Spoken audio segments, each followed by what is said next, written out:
ओम श्री गणेशाय नमः। उसके बाद नारद जी के पूछने पर ब्रह्मा जी बोले, मुने, हमें पूर्वोक्त आदेश देकर जब महादेव जी अंतर्ध्यान हो गए तब मैं उनकी आज्ञा का पालन करने के लिए ध्यान मग्न हो कर्तव्य का विचार करने लगा। उस समय भगवान शंकर को नमस्कार करके श्री हरि से ज्ञान पाकर परमानंद को प्राप्त हो मैंने सृष्टि करने का ही निश्चय किया। साथ भगवान विष्णु भी वहाँ सदाशिव को प्रणाम करके मुझे आवश्यक उपदेश दे तत्काल अदृश्य हो गई। वे ब्रह्मांड से बाहर जाकर भगवान शिव की कृपा प्राप्त करके वैकुंठ धाम में जा पहुँचे और सदा वहीं रहने लगे। मैंने सृष्टि की इच्छा से भगवान शिव और विष्णु का स्मरण करके पहले के रचे हुए जल में अपनी अंजलि डालकर जल को ऊपर की ओर उछाला। इससे वहाँ एक अंड प्रकट हुआ जो 24 तत्वों का समूह कहा जाता है। विप्रवर वह विराट आकार वाला अंड जड़ रूपी था। उसमें चेतनता न देखकर मुझे बड़ा संशय हुआ और मैं अत्यंत कठोर तप करने लगा। 12 वर्षों तक भगवान विष्णु के चिंतन में लगा रहा। साथ वह समय पूर्ण होने पर भगवान श्री हरि स्वयं प्रकट हुए और बड़े प्रेम से मेरे अंगों का स्पर्श करते हुए मुझसे प्रसन्नता पूर्वक बोले। श्री विष्णु ने कहा, ब्राह्मण, तुम वर मांगो, मैं प्रसन्न हूँ। मुझे तुम्हारे लिए कुछ भी अदेय नहीं है। भगवान शिव की कृपा से मैं सब कुछ देने में समर्थ हूँ।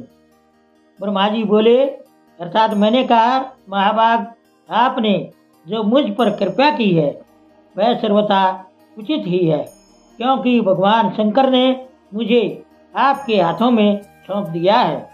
विष्णु, आपको नमस्कार है। आज मैं आपसे जो कुछ मांगता हूँ उसे दीजिए।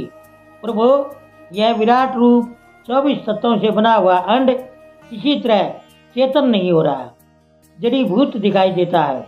अरे, इस समय भगवान शिव की कृपा से आप यहाँ प्रकट हुए हैं। अतः शंकर की सृष्टि शक्ति या विभूति से प्राप्त हुए इस अंड में चेतनता लाइए। मेरे ऐसा कहने पर शिव की आज्ञा में तत्पर रहने वाले महाविष्णु ने अनंत रूप का आश्रय ले उस अंड में प्रवेश किया।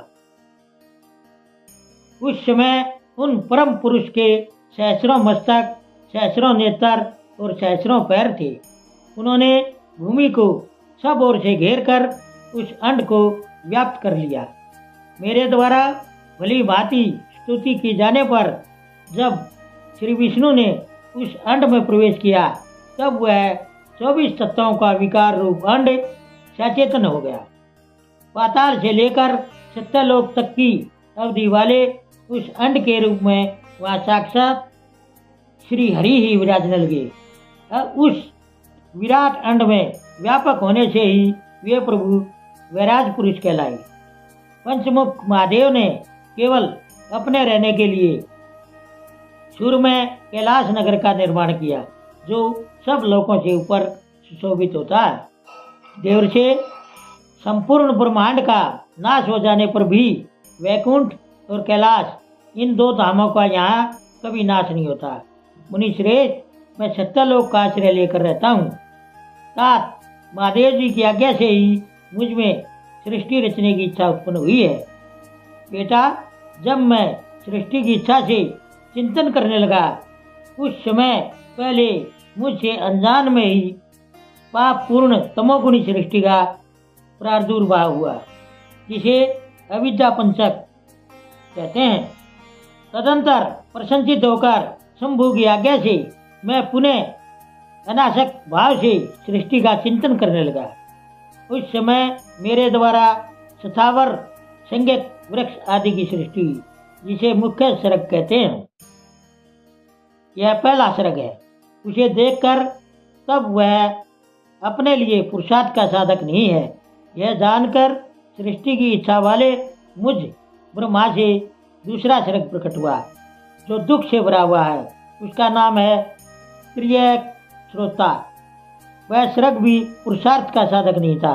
उसे भी पुरुषार्थ साधन की शक्ति से रहित जान जब मैं पुनः सृष्टि का चिंतन करने लगा, तब मुझे शीघ्र ही तीसरे सात्विक सर्ग का प्रादुर्भाव हुआ, जिसे उद्धव श्रोता कहते हैं। यह देवसर्ग के नाम से विख्यात हुआ। देवसर्ग सत्यवादी तथा अत्यंत सुखदायक है। उसे भी पुरुषार्थ साधन की रुचि एवं अधिकार से रहित मानकर मैंने अन्य सर्ग के लिए अपने स्वामी श्री शिव का चिंतन आरंभ किया। तब भगवान शंकर की आज्ञा से एक रजोगुणी सृष्टि का प्रादुर्भाव हुआ, जिसे अर्वाक श्रोता कहा गया है। इस सर्ग के प्राणी मनुष्य हैं, जो पुरुषार्थ साधन के उच्च अधिकारी हैं। उसके बाद महादेव जी की आज्ञा से भूत आदि की सृष्टि हुई। इस प्रकार मैंने 5 तरह की वैकृत सृष्टि का वर्णन किया है। इनके सिवा 3 प्राकृत सर्ग भी कहे गए हैं, जो मुझ ब्रह्मा के सानिध्य से प्रकृति से ही प्रकट हुए हैं। इनमें पहला महतत्व का सर्ग है, दूसरा सूक्ष्म भूतों अर्थात तन्मात्राओं का सर्ग है, और तीसरा वैकारिक सर्ग किया गया है। इस तरह से 3 प्राकृत सर्ग हैं। प्राकृत और वैकृत दोनों प्रकार के सर्गों को मिलाने से 8 सर्ग होते हैं। इनके सिवा 9वां कौमार सर्ग है, जो प्राकृत और वैकृत भी है। इन सब के अवान्तर भेद का मैं वर्णन नहीं कर सकता, क्योंकि उसका उपयोग बहुत थोड़ा है। अब द्विजात्मक सर्ग का प्रतिपादन करता हूँ। इसी का दूसरा नाम कौमार सर्ग है, जिसमें सनक सनंदन आदि कुमारों की महत्वपूर्ण सृष्टि हुई है। सनक आदि मेरे 4 मानस पुत्र हैं, जो मुझ ब्रह्मा के ही समान हैं। वे महान वैराग्य से संपन्न तथा उत्तम व्रत का पालन करने वाले हुए। उनका मन सदा भगवान शिव के चिंतन में ही लगा रहता है। वे संसार से विमुख एवं ज्ञानी हैं। उन्होंने मेरे आदेश देने पर भी सृष्टि के कार्य में मन नहीं लगाया। मुनि श्रेष्ठ नारद सनक आदि कुमारों के दिए हुए नकारात्मक उत्तर को सुनकर मैंने बड़ा भयंकर क्रोध प्रकट किया। उस समय मुझ पर मोह छा गया। उस अवसर पर मैंने मन ही मन भगवान विष्णु का स्मरण किया। वे शीघ्र ही आ गई और उन्होंने समझाते हुए मुझसे कहा, तुम भगवान शिव की प्रसन्नता के लिए तपस्या करो। मुनि श्रेष्ठ श्री हरि ने जब मुझे ऐसी शिक्षा दी, तब मैं महाघोर एवं उत्कृष्ट तप करने लगा।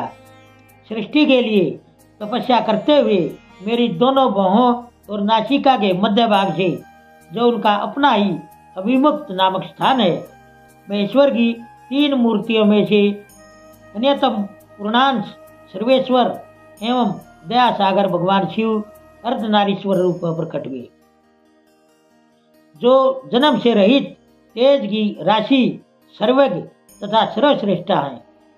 उन नील लोहित नामधारी साक्षात उमा वल्लभ शंकर को सामने देख बड़ी भक्ति से मस्तक झुका उनकी स्तुति करके मैं बड़ा प्रसन्न हुआ और उन देव देवेश्वर से बोला, प्रभु आप भांति भांति के जीवों की सृष्टि कीजिए। मेरी यह बात सुनकर उन देवादिदेव महेश्वर रुद्र ने अपने ही समान बहुत से रुद्रगणों की सृष्टि की। तब मैंने अपने स्वामी महेश्वर महारुद्र से फिर कहा, देवो आप ऐसे जीवों की सृष्टि कीजिए जो जन्म और मृत्यु के भय से युक्त हों। मुनिश्रेष्ठ मेरी ऐसी बात सुनकर करुणा सागर महादेव जी हंस पड़े और तत्काल इस प्रकार बोले, विधाते मैं जन्म और मृत्यु के भय से युक्त अशोभन जीवों की सृष्टि नहीं करूंगा, क्योंकि वे कर्मों के अधीन हो दुख के समुद्र में डूबे रहेंगे। मैं तो दुख के सागर में डूबे हुए उन जीवों का उद्धार मात्र करूंगा। गुरु का स्वरूप धारण करके उत्तम ज्ञान प्रदान कर उन सब को संसार सागर से पार करूंगा। प्रजापते दुख में डूबे हुए सारे जीव की सृष्टि तो तुम ही करो। मेरी आज्ञा से इस कार्य में प्रवृत्त होने के कारण तुम्हें माया नहीं बांध सकेगी। मुझसे ऐसा कहकर श्रीमान भगवान नील लोहित महादेव मेरे देखते देखते अपने पार्षदों के साथ वहाँ से तत्काल अंतर्धान हो गई। ओम नमः शिवाय। दोस्तों, सभी तरह की धार्मिक वीडियो देखने के लिए बने रहिए हमारे YouTube चैनल धार्मिक वाणी पर। धन्यवाद।